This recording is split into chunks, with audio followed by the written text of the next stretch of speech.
Hi, I'm Kimana Chhatrapati. Namaste. Today's topic is something that I have a very personal bias towards. It's one of my favorite concepts to talk about in the realm of psychoanalysis and psychology, so to say. Narcissism is what we're going to talk about today. So narcissism is a very cardinal concept in psychoanalysis. And with the help of our psychoanalysis consultant, Mr. Himanshu Vaidya, today we will explore this concept in a broken parts of many series and series of conversations.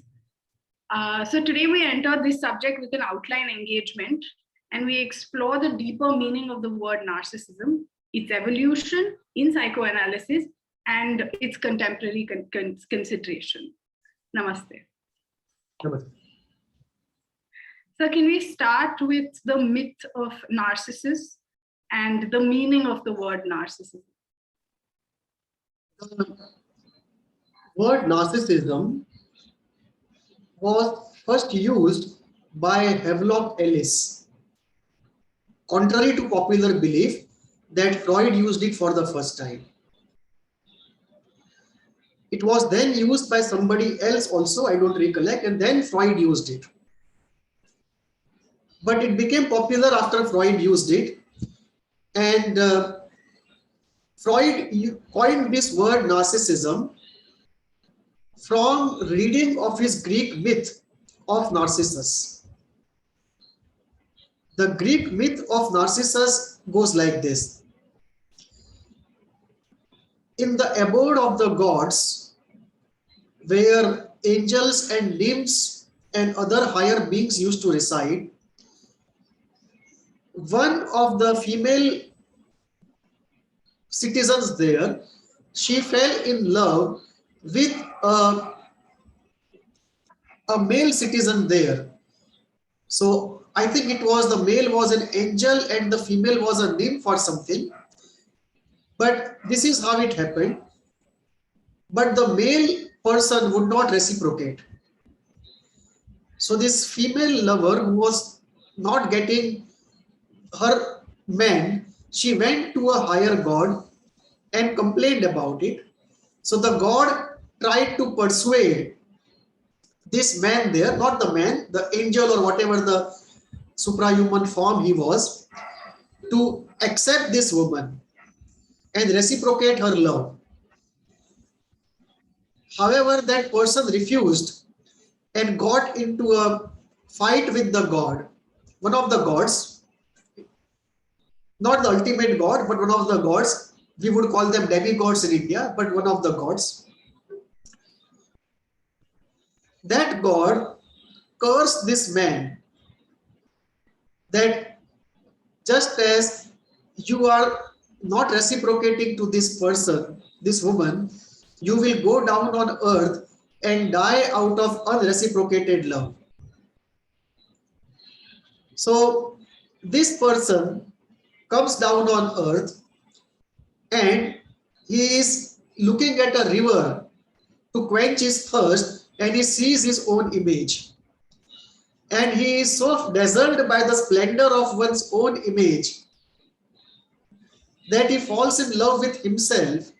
But whenever he tries to touch the image, the water gets turbulent and dissipates, the image dissipates, so he cannot get hold of it. He can't touch the ideal image he wants to touch and be one with. So he spends all his life there, dazzled by his own splendor.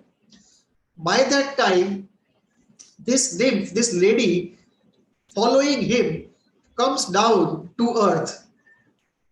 Her name is very interestingly Echo. And she calls him up. But he is so enthralled, so dazzled by his own image, he can't listen to anything. So even though Echo is speaking, and the word Echo is very important, even though Echo is virtually screaming, he can't hear Echo. And he just bees there with that river, trying to always be with his own image, and finally dies there. The myth, yeah, so the myth goes on to say that where he died, the body becomes manure, and there certain flowers grow up, and those flowers are called narcissus. And that is how he is remembered today. Somebody who was fatally in love with himself and could not relate to anybody else. So Freud read this myth of Narcissus. This is not the only story. There are many variations of this myth. Like in most advanced mythologies, be it Indian or Greek, the myth of Narcissus has been variously told over the ages, and there are minor variations in all the stories. But this myth was picked up by Freud, and he used this word to denote a pathological condition where one is so much in love with himself that he finds it difficult to give up one's grandiosity, one's self-sufficiency, one's contempt and looking down at others, one's idealization of oneself and devaluation of the other, and almost a treating of oneself as an erotic object. So this is how Freud used the word narcissism, and Freud used it in two ways. He defined two states of narcissism. The first state was primary narcissism. The first state, he said, was just after our birth, that we take some time to understand that there is the other in the world, that apart from us, somebody else also exists. And initially we believe there is only one oceanic whole in which we are situated. It is not that we are actually one with it. There is an oceanic oneness with that oceanic experience. So he said, this is an experience, oceanic experience of one without the other. The primary ability of separating I and not I has not yet been developed. So this first state, which is Freud says a pre-object stage, is the state that Freud defined as the state of primary narcissism. And it was an oceanic state with a feeling of bliss, self-sufficiency, and a world at one's command, where everything just keeps happening as one desires. One doesn't even have to speak and it happens. And obviously this is a state to which all of us want to go back to. And we try to mimic this state in a 5-star hotel, where everybody is assumed or hoped, expected that they will understand us even if we don't say it. They should know our preferences and do exactly as we want. And this 5-star condition we want to recreate everywhere, at work, in relationships, everywhere. We may not be able to do it, but we cannot deny the desire that we have. So this is the state of primary narcissism. Freud then defined the state of secondary narcissism. And he said, after you come out of primary narcissism, you move into the object stage. So I and not I become clear. And you start relating to objects. Now, one of the important objects you relate to is the mother, and later on the father, but essentially initially the mother. In this situation, if the child goes towards the mother with an intense desire for love and attachment, and for some reason the mother does not reciprocate or reciprocates inadequately for whatever reason, she may be sick, she may be depressed, she may not be wanting the child who is there, she may be under too much stress herself, financial, psychological, whatever. Maybe the work is too much, or she has to look after somebody who is sick, whatever the reason. But if the approach is frustrated, the child in that pain and frustration comes back to oneself and tells oneself that this approach was so painful, I don't want to make this approach anymore. and this need and dependency is too painful, so I will become self-sufficient. I don't need anybody. And this inferiority, which comes from the fact that he makes the approach and is rejected, that rejection also leads to inferiority. So this, all this put together, the inferiority is overcome by grandiosity. The painful dependence and vulnerability is overcome by self-sufficiency. And the idealization of the other is overcome by a contempt for the other and the idealization of the self.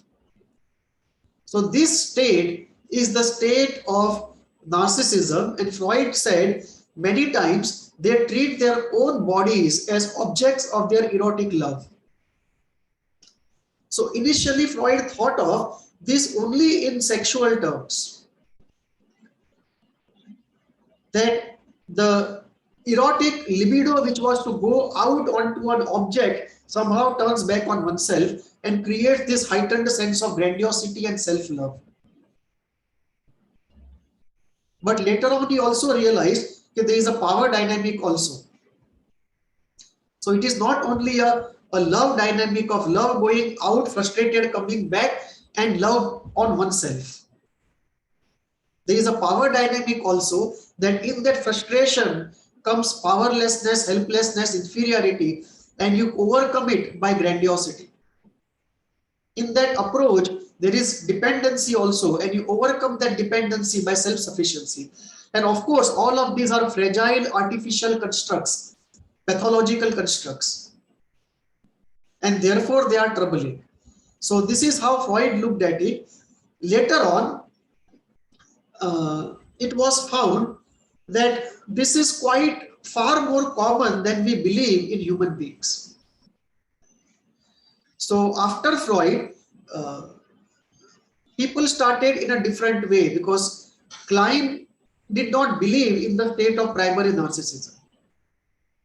Klein believed that we always are object relating people, and there is no stage after birth where we are in a pre-object stage.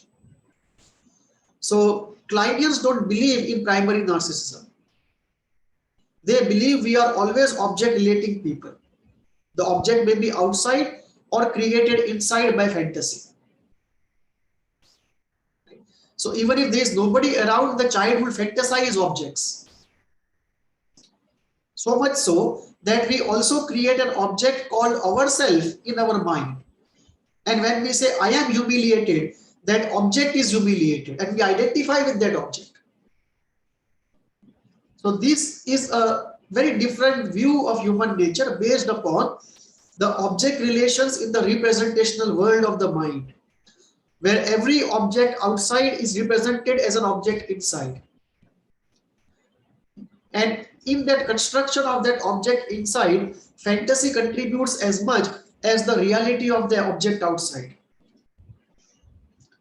So Kleinians took a different view, and they felt that if the split is open and there is an all good object and the ego gets identified with it, or the self-image gets identified with it, then it can balloon up into a narcissistic stage.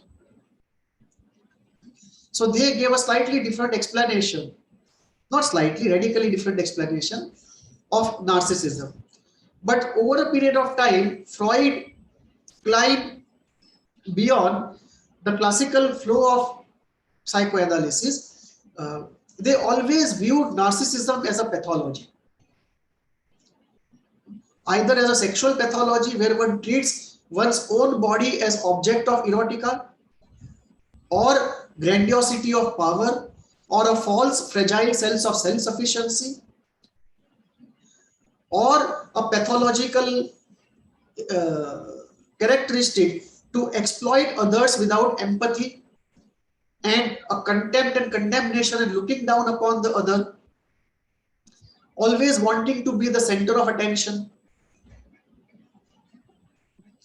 always being obsessed with very high goals, very grandiose goals. So this was how they looked at it. But later on, Kohut did lot of work on narcissism, and Kohut took a different view of narcissism. Kohut said that it is not only pathological, but every person has a normal narcissism. And there is also something called a healthy narcissism. So from only pathological narcissism, we came to normal narcissism and healthy narcissism. And when we talk of somebody being very creative, very enterprising, a leader-like person, the leadership quality requires narcissism, a healthy narcissism, to believe in oneself and lead others, or to be an idealistic leader like Mahatma Gandhi. Also, you require a healthy dose of healthy narcissism, that he will continue to do what he wants even if everyone opposes him. So you can continue to do what you want for a pathological reason or an idealistic reason. Which way it is going will determine whether it's pathological narcissism, healthy narcissism, or normal narcissism we all have. How we look into the mirror every day and everyone believes he is looking very good, right? And how we invest in our dresses and looking good, and how we feel humiliated even when a slightest disrespect is shown, and how often the disrespect meets not with a normal reaction but with a narcissistic rage. So we find that from pathological narcissism to normal narcissism to Kohut's narcissism. And Kohut made another important point, that narcissism also is a developmental phase. That in our very early childhood, all of us are narcissistic and we move out of that into a realistic phase. So this was a very different take on it. In the next episode, when we go into, not next, but the third episode, when we go into the causation of narcissism, we'll take up this point.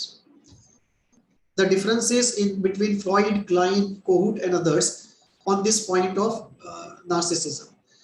And today we believe in two different aspects in addition to all that we have talked about. One, we believe that in psychoanalysis that there are three fundamental forces we are looking at in human nature: the force of pleasure, the force of aggression, the force of narcissism. So we are almost looking at very fundamental orientation of narcissism. We may not theorize as such officially, but we find it everywhere. And second important aspect is about culture. That existential thinkers and sociologists now say that our culture is such that the culture promotes narcissism. So there is a virtual pandemic, a global pandemic of narcissism that has been on for the last 25 years unrecognized. And that has to do with the cultural changes of nuclear families, of parents working and children experiencing early life object losses far more than before. The age of loneliness setting in. In less than 100 years, we have come from a very crowded village situation into a very lonely, isolated situation of the nuclear family in a nuclear city. And therefore, this has brought in some cultural changes where narcissism is almost a pandemic. One of the reasons also is too few children and parents doting too much on the children. So many factors, cultural also, but this is how we look at the word narcissism.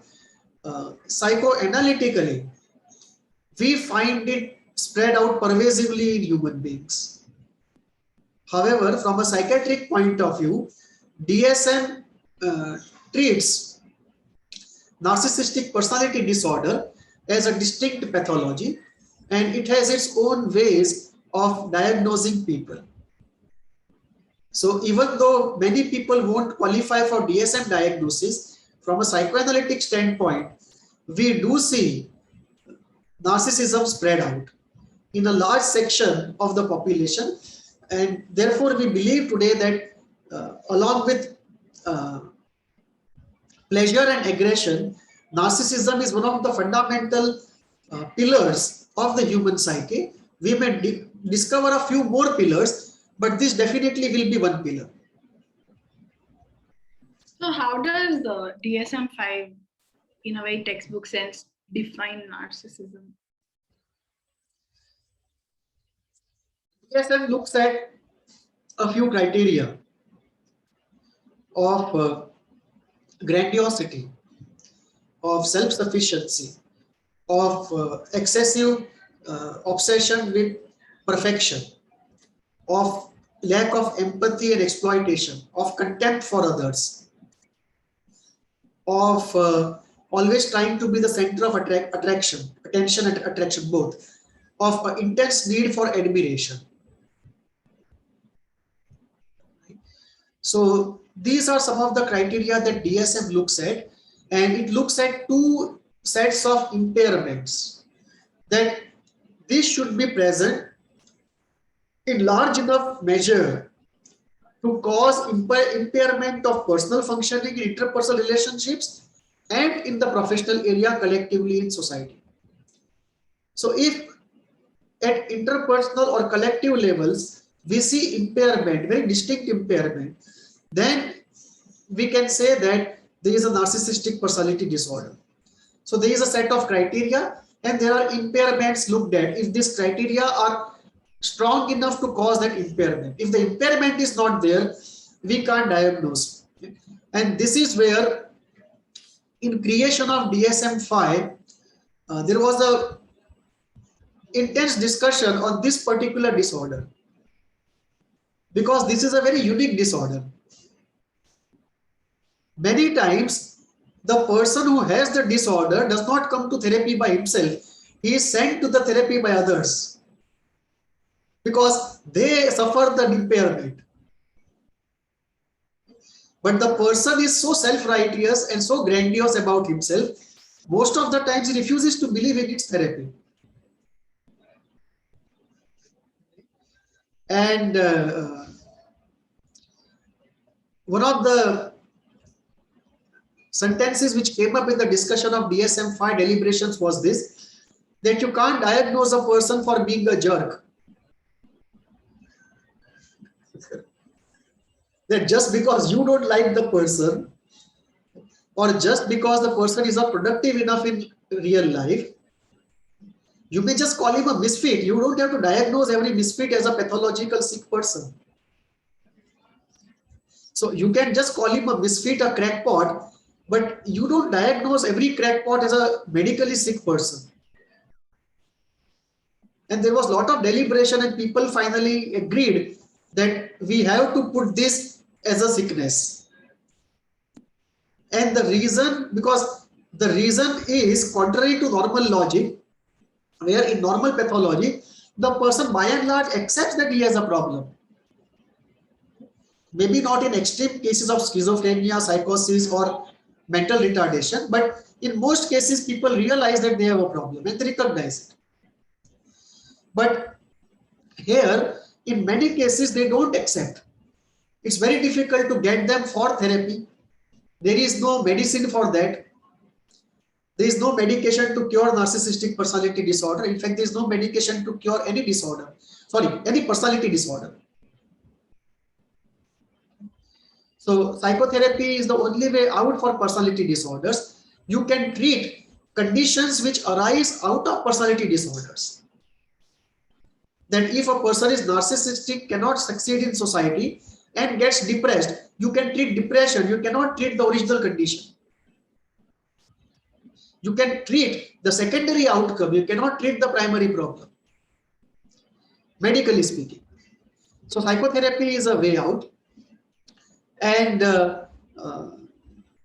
therefore, for personality disorders, because psychotherapy is the way out, in psychoanalysis, people have focused intensely on psychoanalysis of personality disorders. But DSM goes that way, that it is a disorder where, one of the few disorders where even if the person does not believe and does not agree, then he needs treatment, you can still do the diagnosis. Not that it will go far, because if the person doesn't go for therapy, there's nothing that you can do about it. But it is said in practice, every narcissistic person in society sends 4 people to therapy. 2 from home and 2 from office. So it is one of those pathologies where the people surrounding the sick person suffer more than the sick person himself.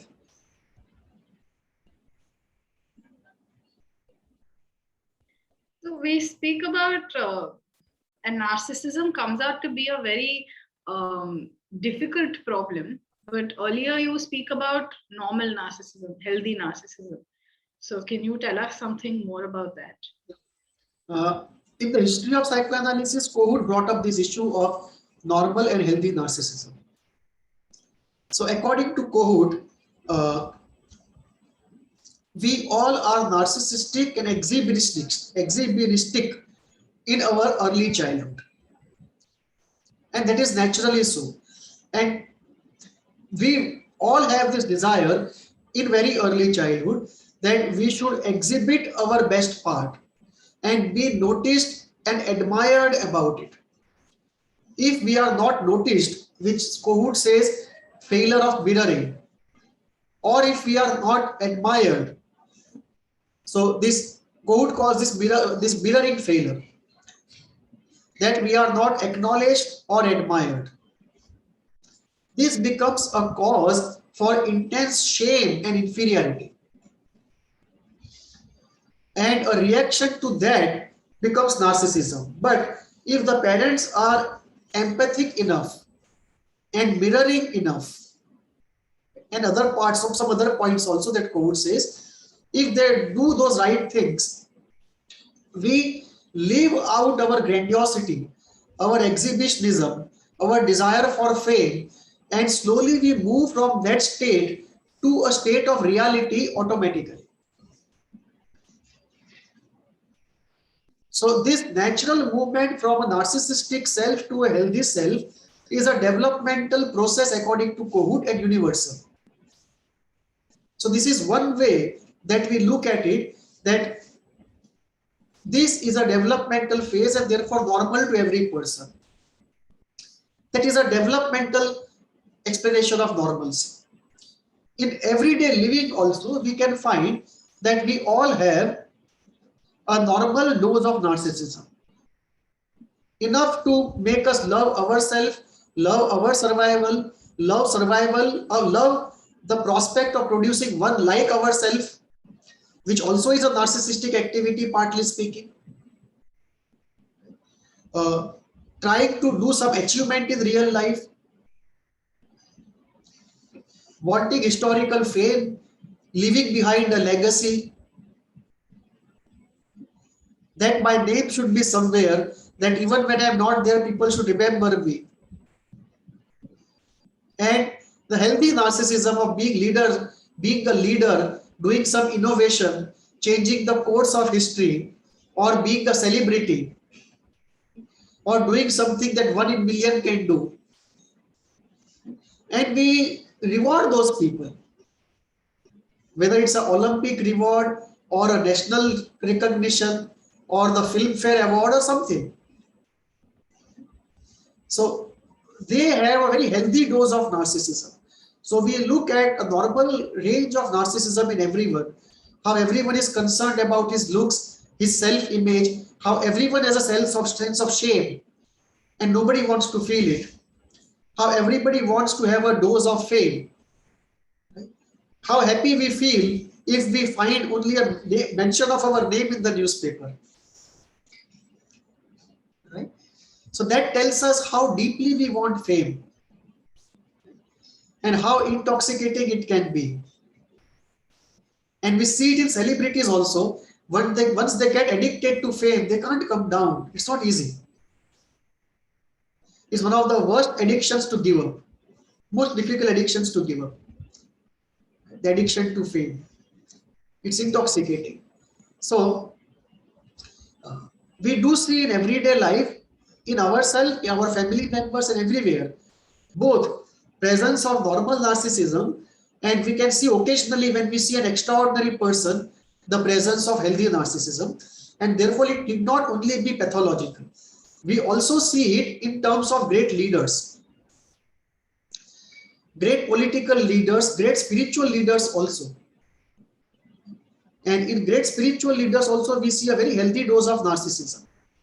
So in the next session, when we do types of narcissists, we will take up idealistic narcissists. And idealistic narcissists are those who sort of lay down example for others. And in spiritual experience, there is a very interesting debate on the state of enlightenment and the state of primary narcissism. That in the Indian spiritual tradition, we say a state of enlightenment is a state of no thought, awareness and bliss.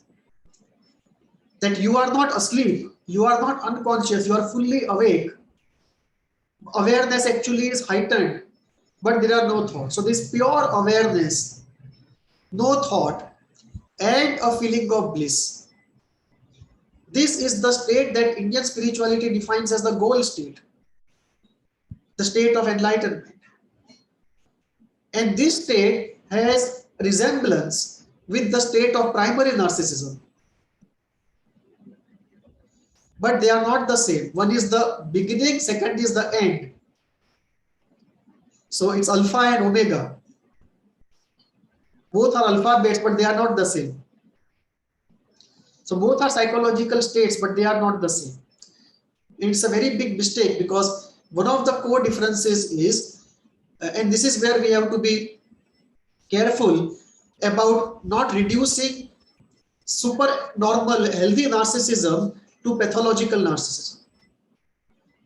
Because one of the difficult things that Freudians did early was to say that this state of enlightenment that Indian spirituality is talking about is actually a regression to primary narcissism. That actually the person is not enlightened, he is very deeply sick. He is so sick that he has gone back to the state of primary narcissism, into a pre-object stage. That he is so sick that he can't even relate to objects. Leave apart healthy relation or non-healthy relation. The regression is so severe, the sickness is so severe. But that is completely untrue. The state of enlightenment and the state of supernormal healthy narcissism is radically different from the state of primary narcissism. Both are object free, but this is pre-object, this is post-object. Because you have been with objects and you are done with them. So this is post-object, this is pre-object, this is possible to bring about on demand. This you cannot bring on demand. This is hardware driven, this is a will driven thing. You have achieved mastery. This is a hardware developmentally driven thing that nature automatically makes you pass through it.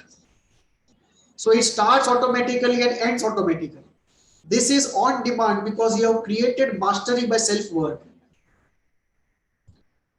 And this cannot happen unless desire and fear are radically mastered. If desire and fear continue, thoughts will continue. You cannot enter into a state of no thought. Because desires and fears will keep creating thoughts. So unless desire and fear are substantially mastered, you cannot enter into a state of no thought on demand. So this brings about a very special area of healthy narcissism, which I would say the spiritual states, which deserve a very separate study from other states of healthy narcissism, which we may find in leaders. So the healthy narcissism of leaders and the very healthy narcissism of spiritually enlightened people is very different. In fact, you can't even call it narcissism in one way. It's almost an absurd stretch of the word. So when say someone surpasses this level of healthy narcissism and kind of becomes a more pathological narcissist, what are the problems he or she creates for oneself and the others around? One of the most difficult things in this world is to live with a schizophrenic, OC person or a narcissist. These are one of the most difficult human challenges in this world, in the area of relationships. Because the narcissist is unable to relate to any person as the other. He can relate to the other only if the other is an extension of himself. So it's like a dyadic unit where the smaller unit exists only to please the larger unit. And this one whole constellation is the relationship situation in which the narcissist can relate. That there has to be the dependent other who assumes a smaller than thou position, and he assumes a greater than thou position, and then the relationship happens. So the narcissist finds it very difficult to relate to anybody as the other. He only relates to somebody who is an extension of himself. So to accept the other is to accept that he has a will, he has a desire, and he has a freedom. This is too much for the narcissist to accept. So other cannot have a will of his own, a desire of his own, and freedom of his own. That is too threatening for a narcissist. So the other has to have his own desire as his desire. His will as the others has to have the narcissist's will as his will, and no freedom. Only in this almost a master-slave condition, the narcissist can operate. Otherwise, he does not feel at home. The fear of abandonment and the fear of narcissistic injury is too high. And these fears don't allow him to relate to the other. Obviously, this impairs life everywhere. In the relationship area, he can't relate to most people who refuse to take a dependent position. And in work area, he finds it very difficult to work with anybody because most of them are not dependents and he has to work with them. And it's extremely stressful. Second aspect is of grandiosity. Whenever his baseless grandiosity is pointed out, the fragile grandiose front which is put up cracks develop, and there is a threat of complete disintegration of that fragile front. And this creates a rage which is uncontrollable, the narcissistic rage. So we call it narcissistic injury and narcissistic rage. So whenever his grandiosity is broken by anything, and there are hundreds of things around him which will break the grandiosity. So it's like it is said, if you, there was a spiritual guru, Vimalananda, he used to say, if you don't learn to live with reality, reality will come and start living with you. So this is the difficulty of the narcissist, that he doesn't learn to live with reality, and then reality comes and starts living with him. And then the trouble starts. Right? That when reality comes and starts living with him, and it's an unbearable situation because the fragile front is created to escape the early life object loss and the unbearable situation of anxiety, pain, and anger. and inferiority. So you will fall back into that state in order to escape which we have created this fragile narcissistic front. So this creates a narcissistic rage.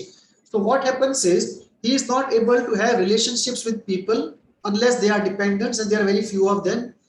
So he becomes lonely in the personal life. People don't like him because he is always grandiose and contemptuous of others.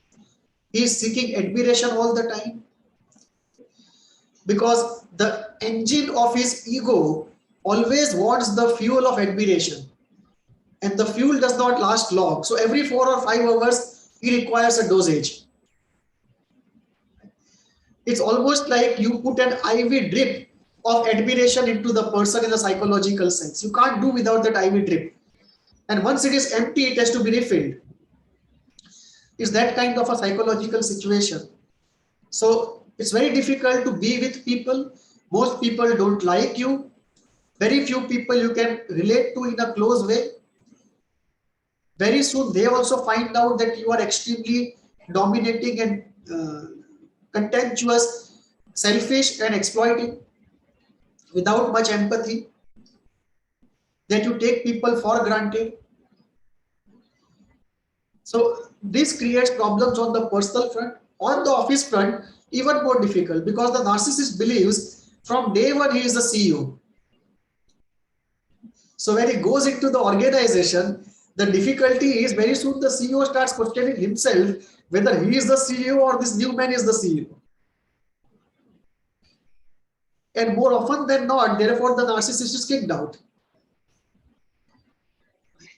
So one of the editors of Indian newspapers, he used to say about his career, he used to say that I never get a chance to resign, I am always kicked out.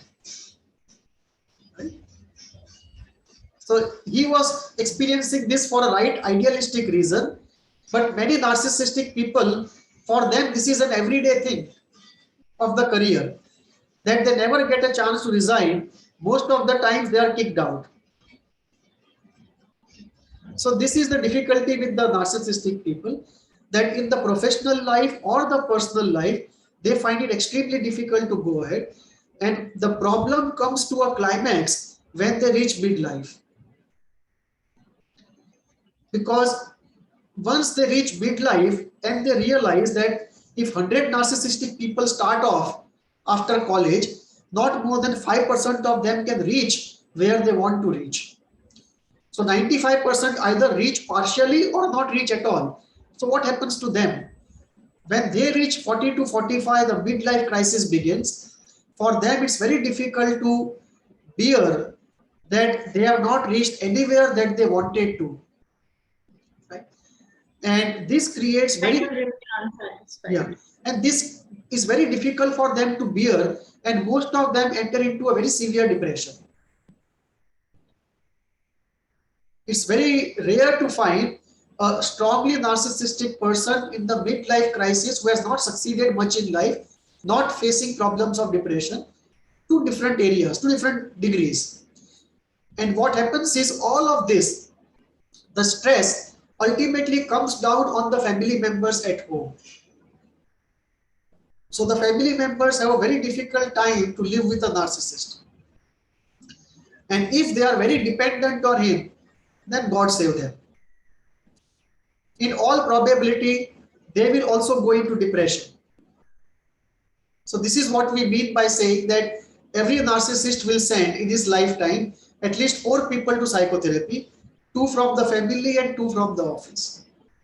And the irony is, many narcissistic parents end up creating children who either are narcissistic themselves or they get trained into dependency.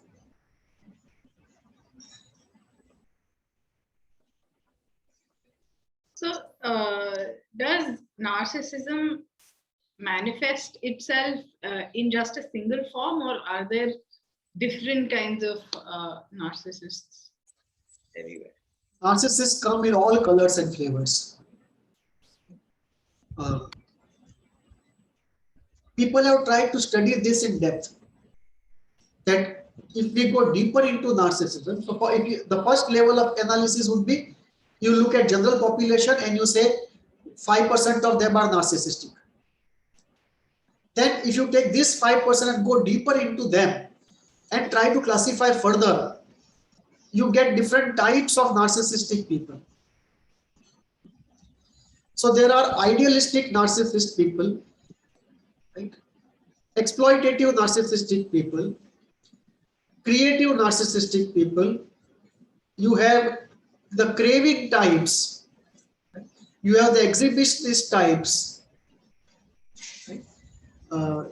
You have the spiritual types. All these types are there, and there are 5 to 6 different typologies, different people who have created classification of narcissistic people. We'll take it up next time, but just to go further on this, Kohut also talks about the mirroring types and the idealizing types. So it all leads to how your narcissism has got created. What is it trying to address, how much?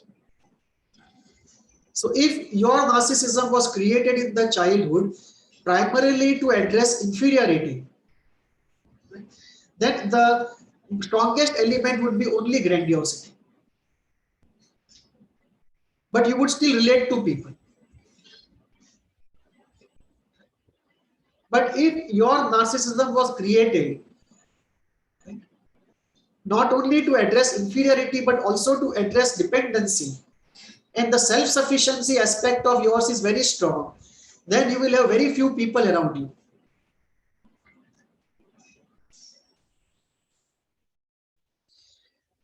If your narcissism is accompanied by a very strong superego otherwise, you won't be exploitative. You will be more likely to be idealistic. But if the core narcissistic process was surrounded by a weak superego situation in the family, you are more likely to be an exploitative person. So the important part is, when narcissism was created in the first place, what were the issues it was trying to address in what proportion? So one way to look at it is that every personality disorder actually is a dysfunctional half solution. So in the childhood, there was a crisis which was unbearable. And in order to come out of that crisis, you created a dysfunctional solution, which was a solution in the childhood. In the adult stage, it's a dysfunctional solution. So there is a core problem of early event of childhood. There is a dysfunctional solution to it, a half solution, which we call the personality disorder. And now the point is, if we solve this, you can solve this later. But if we try to just solve this without solving this, you will end up here. And that is terrifying. That the person does not want to give up this position of a personality disorder because he will fears falling into that original state, which is more unbearable than this state of personality disorder. So when the person does a cost-benefit analysis, the disorder seems to be more profitable than the suffering which is there, into which you will land if you give up this state. And that is what makes it so character symptomic. And you live with it for such a long time, it becomes almost second nature. And then you question yourself to say, if I give up this, then what am I? Because there is no other idea of what am I. And there one has to take a leap of faith and explore one's authentic nature to find out what would I have been if this had not happened. And that I want to be. So what I would have been and I could not be because this accident happened. That I want to really be. But most narcissistic people find it very difficult to go so deep. So we will go into it in the next episode, but I'll just recollect. You can have the whole range from idealistic to exploitative, from craving to exhibitionist and so on. So they come in all colors and flavors, and in real life you will see them from somebody who resembles a psychopath to somebody who resembles a saint, the full spectrum. Across the spectrum, you will see narcissism spread out. So they come in all colors and flavors, and that is where the understanding of what they are is very important to help us deduce where have they come from and therefore how to heal. I think in a state where everyone is looking to find their true and authentic self, this is a very enlightening, so to say, answer that you have kind of given. Yes.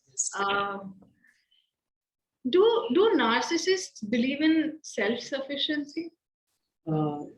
Mistakenly, yes. Nobody can be self-sufficient, right? But they like to believe that they are self-sufficient.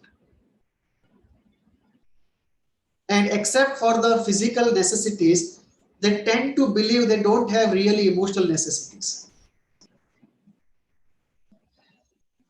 It's not that they don't have, but they like to believe. And this liking to believe comes from this narcissistic armor that they have put up over their soft center. Will Durant, in one of his statements, says something very relevant to this. He says, behind the Roman armor lays concealed a child's heart. So that is by and large the situation of most of the narcissistic people. That behind this Roman armor is actually a fragile child's heart. But that does not mean we can deal with them on the basis of that child's heart. We have to deal with them on the basis of the fragile armor, because their behavior is going to come from that stage, that phase, that part of them, not from the child's heart, which rarely opens up.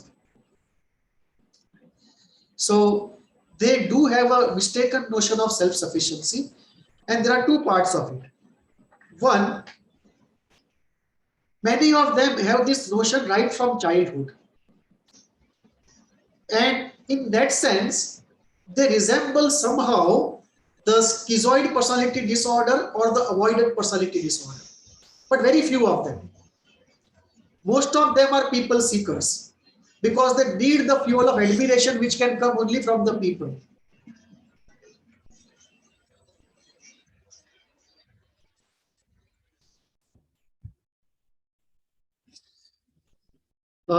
On this point, I can say something with authenticity because I am one of them. So I can give you insider's knowledge that I do belong to that category of narcissistic people who have the false sense of self-sufficiency. And on the basis of my own analysis, I can say that the need is just covered up, but it is there. But because of this false sense of self-sufficiency, a lot of rejections happen of people who approach. And most of the rejections are because the person is not ready to take a dependent role.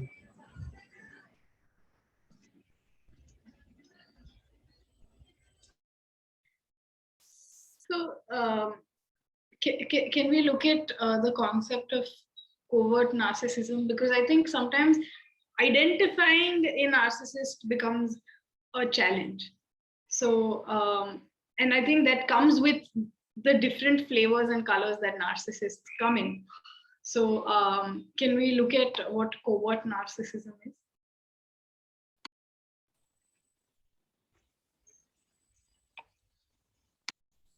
Yes, there are two types of narcissistic personalities.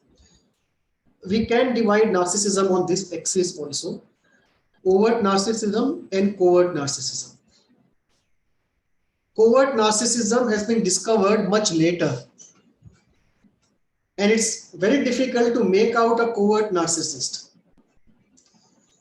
A covert narcissist may appear just as a very admiring, helpful, hardworking person. He may also appear at times deceptively as a dependent person. And often a narcissistic person who is looking out for a dependent mistakenly starts mentoring a covert narcissist who has a front of dependence. But later on, as that person comes into his own and starts spreading his wings, the real narcissist comes to realize that he is not a dependent actually. He himself is a covert narcissist. And that creates a rage and abdication. There is a complete abandonment. So this was found much later. And another thing was found with covert narcissists, that most of the covert narcissists have passive aggressive tendencies. They really irritate you and they live out their aggression through you. So they put all their irritation and aggression into you. So if you are living with a passive aggressive covert narcissist, this is the term used, passive aggressive covert narcissist, PACN. So you have something called covert narcissism, and more often than not, it goes along with passive aggression. So PACN is very common.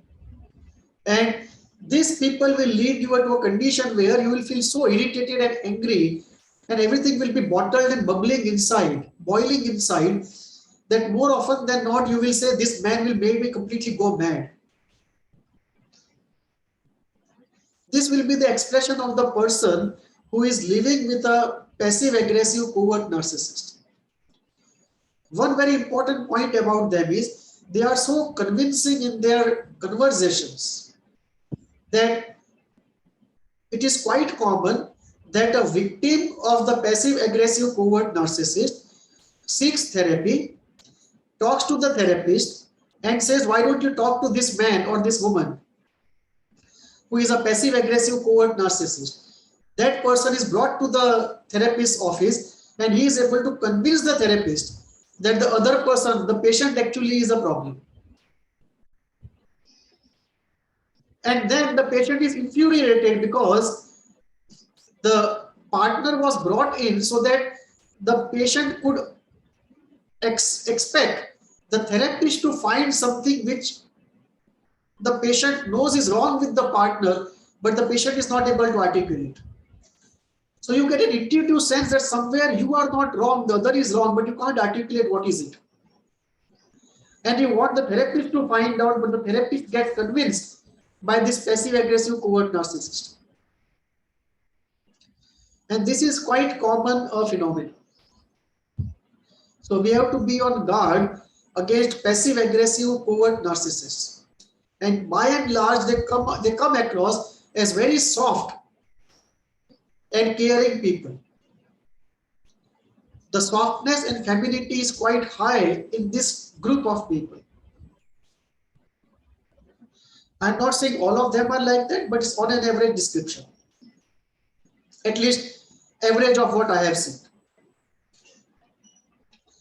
So, another important element of covert narcissistic people is this, that at times they live their narcissism by identifying with somebody who is a real successful narcissist. So they go to a real successful narcissist because they themselves are narcissists, but they don't have anything to really show off to the world. So it is desire without substance. That you have a desire to be a leader, but there's no substance to be a leader. So then how do you satisfy your desire? You do it by going near a leader and then live out your life vicariously by identification with the leader. So the covert narcissist, what they do is often they go near a real confident practicing narcissist, put up the front of dependence, live vicariously by identification till they are able to come onto their own and they can start living out their narcissism in the real world.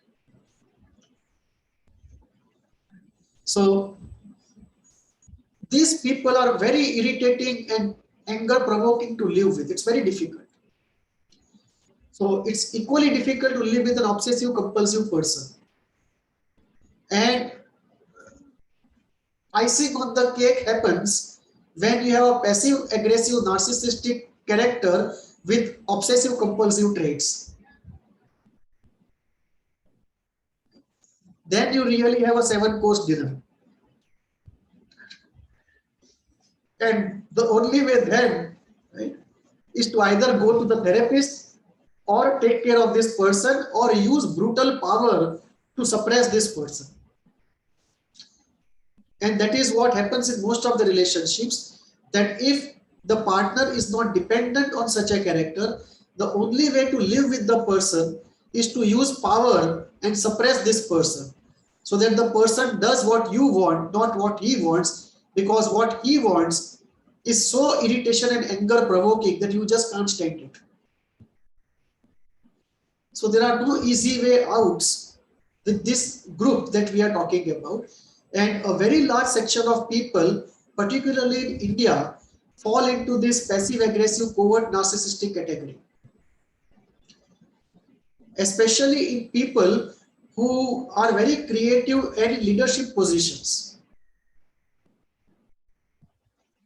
So they go there because of many characteristics. One of them is the hidden narcissism, which gives them a strong dose of confidence and ability to believe in one's vision and out-of-the-box ideas and to lead people. But they don't have the strength and the courage of a full narcissist. So they always remain as soft people, and many of them have OC traits, obsessive compulsive traits, very high anxiety, very harsh guilt, appear to be very caring family people, but have very strong likes and dislikes, and if you allow them to control you, they will control even the way you breathe. So this is another group of people who appear to be very good fatherly kind of persons in the family setup, very concerned bosses in the organizational setup, but deeper you go and you find the core of a passive aggressive covert narcissist combined with OC traits. So we do have this phenomena, and now we believe that a very large section of population falls in this category. So, and this is something that I personally have also faced when I'm trying to notice or observe the personality of a set person. It's very there's a very thin line between them falling into a overt narcissist or a covert narcissist, or for that matter a dependent personality, because a lot of times the covert narcissist is taking a dependent stance. So and you did say you did talk about this a bit, but how are narcissists found amongst leaders in the society? How do they exhibit their narcissism there?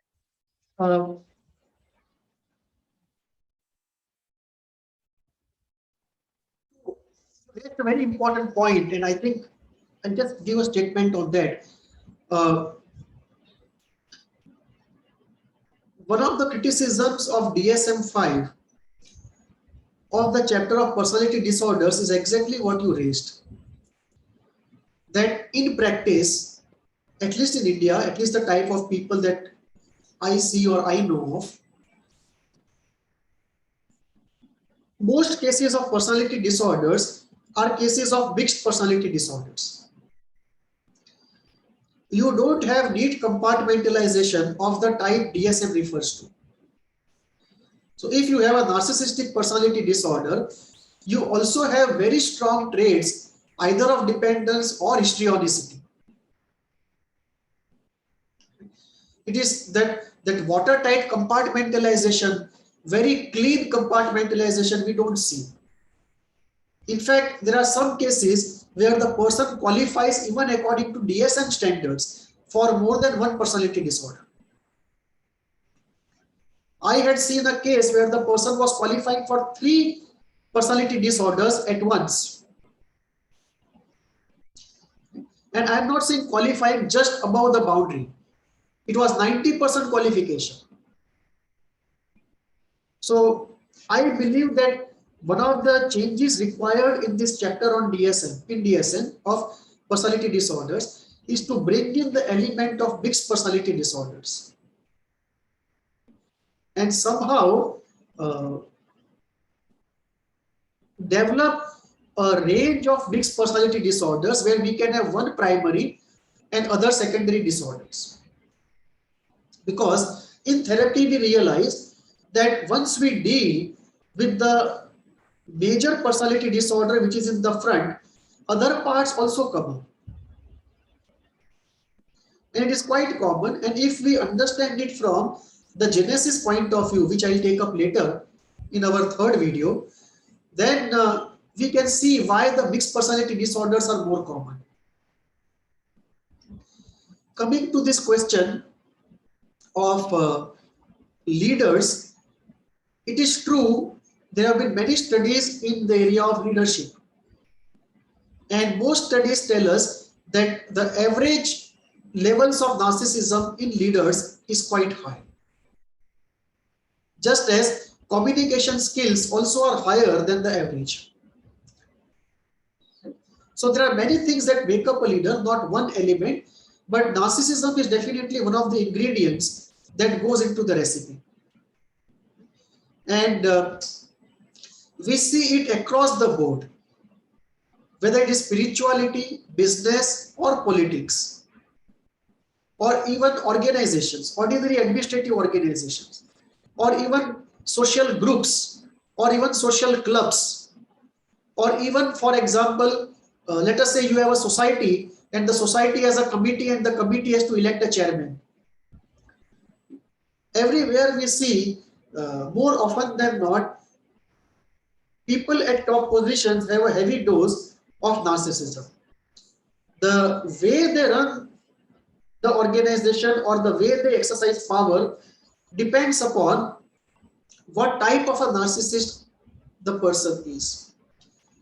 So if you get an idealistic narcissist, nothing like it. If you get a spiritual narcissist, nothing like it. But if you have an exploitative narcissist or an unethical narcissist, you have had it. So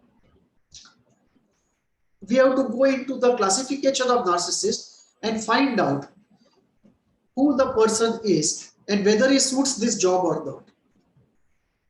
So this can be one of the ingredients you can use in the recruitment process itself. But of course, unless it's a very senior position, people don't go into psychological testing. But it is true that we find narcissistic people most of the times at top positions.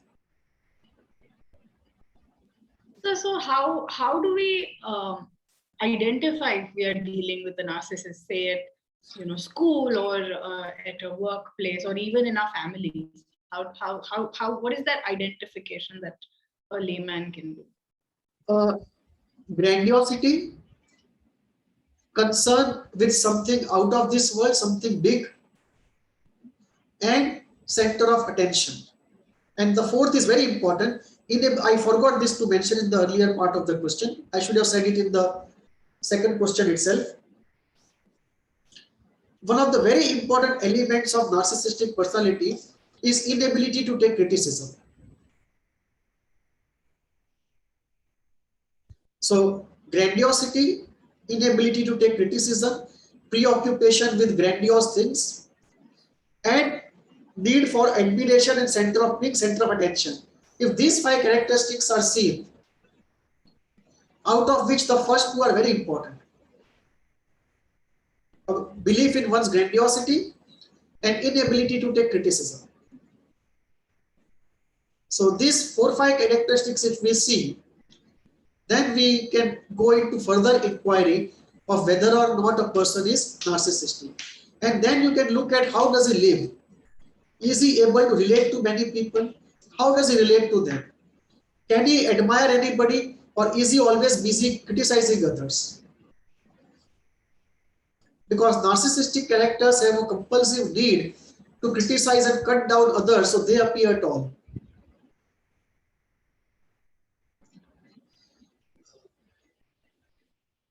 What kind of entertainment or what kind of activities they like or they prefer?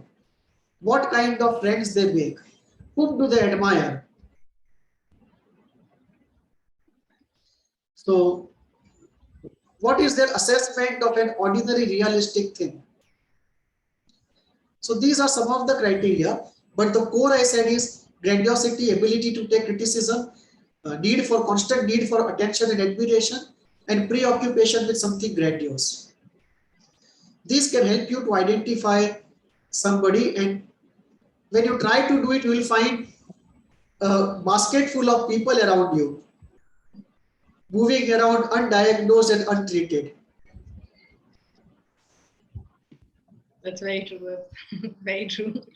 So you mentioned about psychopaths, sociopaths, where traits of narcissism are seen. What is the connection between narcissism and, say, psychopaths, sociopaths, histrionicity? There is a very strong connection. We don't have a causal connection of one leads to the other. We don't also have a coexistence connection where we say every narcissist is a histrionic or vice versa. But there is a very strong coexistence. In the sense, psychopaths and sociopaths more often than not have a very strong narcissistic part to them. You can almost make a working rule that every psychopath and sociopath is a narcissist, but every narcissist is not a psychopath or sociopath.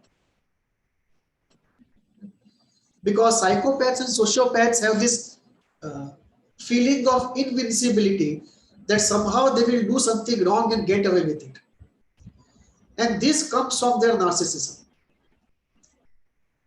The only difference between the two is psychopaths don't have the capacity for guilt in the normal sense.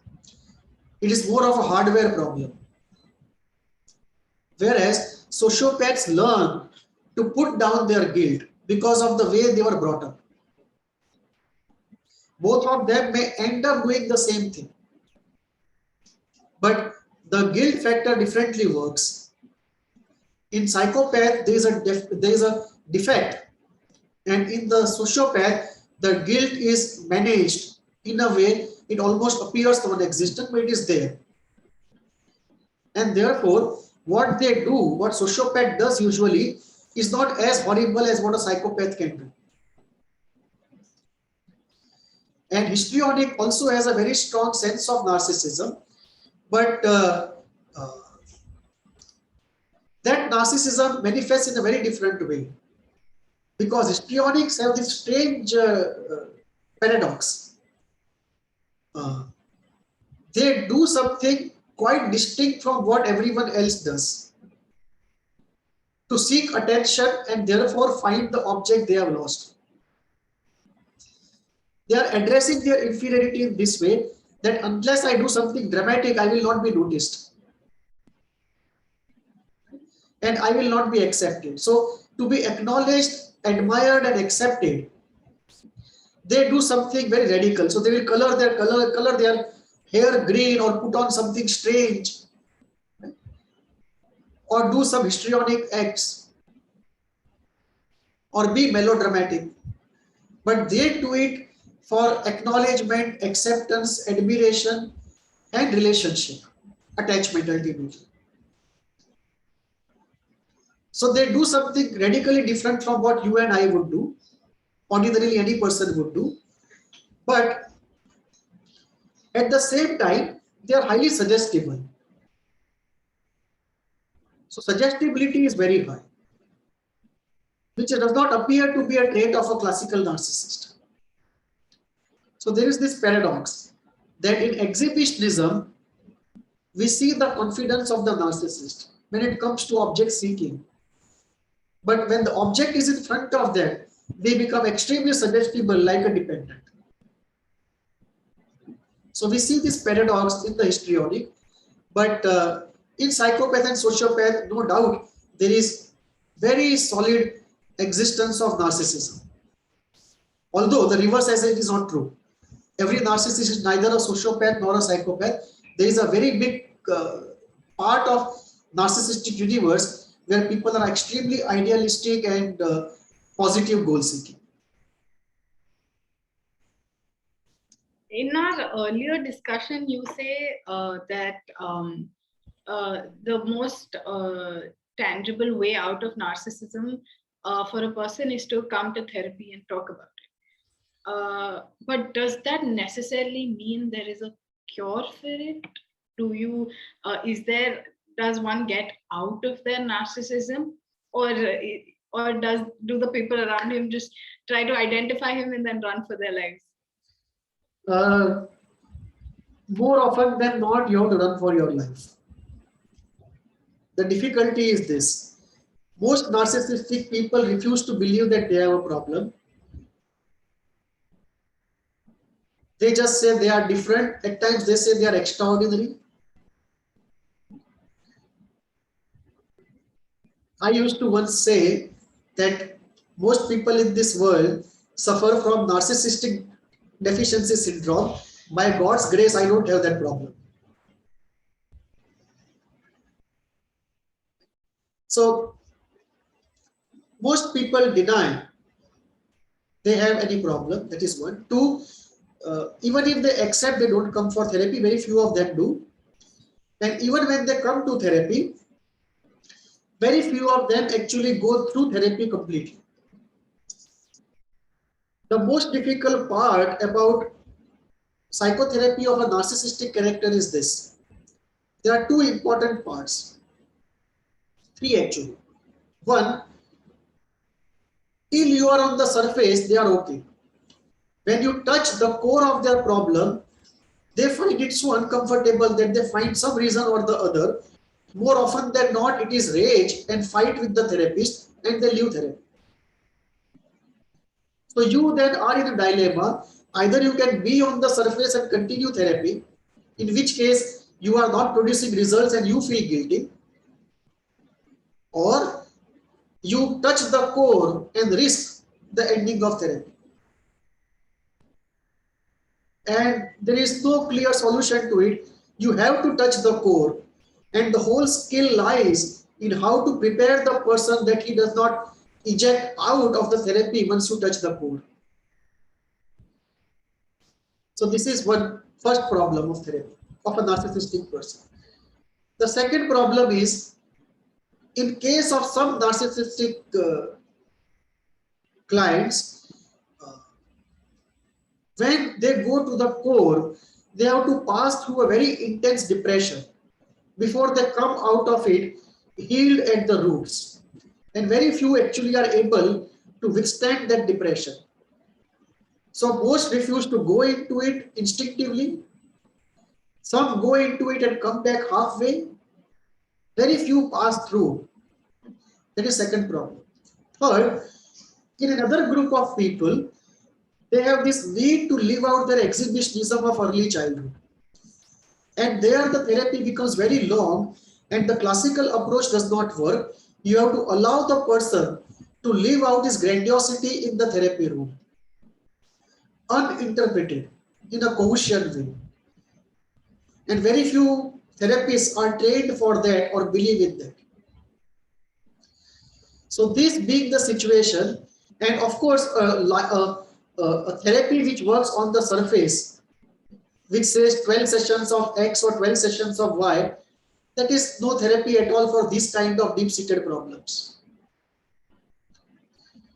Nobody has ever cured a personality disorder in 12 sessions. So once we realize that this is what we are dealing with, people, the person finding it difficult to come to therapy, if to come to therapy, go through it, and the therapist finding it difficult to do certain things, that brings out the difficulties of the therapy. This being the situation, the question is what to do if you are confronted with a narcissist. There are two parts of it. First, classify the narcissist. Is he the malignant type or is he the non-malignant type? If he is the malignant, exploitative, unempathic type, then either you have to fight or you have to run. Fight or flight is the only response there. But so if you can't run for your life, then you fight. You fight. With them. You fight. Because the third alternative is they exploit you and spoil your life. So this is the with regard to the malignant narcissist who can be unempathic, exploitative, and so on, unethical, and so on. But if you are dealing with a non-malignant narcissist, where you don't see him as very exploitative, unethical, there is some corner for empathy, some corner for reason, some corner for sensitivity.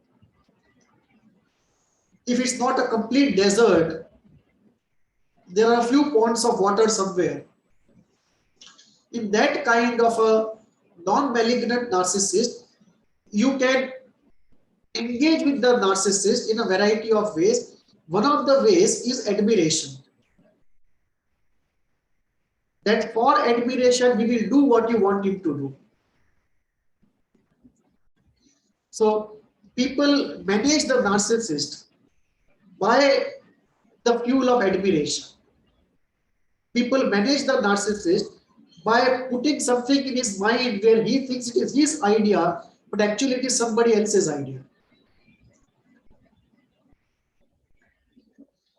People manage a narcissist by a public fear of shame. That if you want a narcissist not to do X, right? If you tell him a story that person A did X and people were talking about him and how ashamed he is now, this person won't do X. If you talk to the narcissist about concerning his issues related to his health, most of the narcissistic people have some sort of latent hypochondria, that something will happen to me. So this also is one of the areas where the dependency opens up. So people use these levers to deal with a narcissist. And of course, if you can send a person to therapy and that person is malleable enough, best of it along with these levers that you operate. But more often than not, these are not available. And there you have to just fight or run for your life.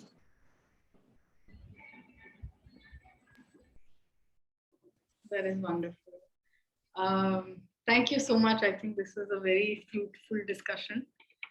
Do write to us at hveindia@gmail.com and leave your comments down below if any. Thank you so much. Namaste. Namaste.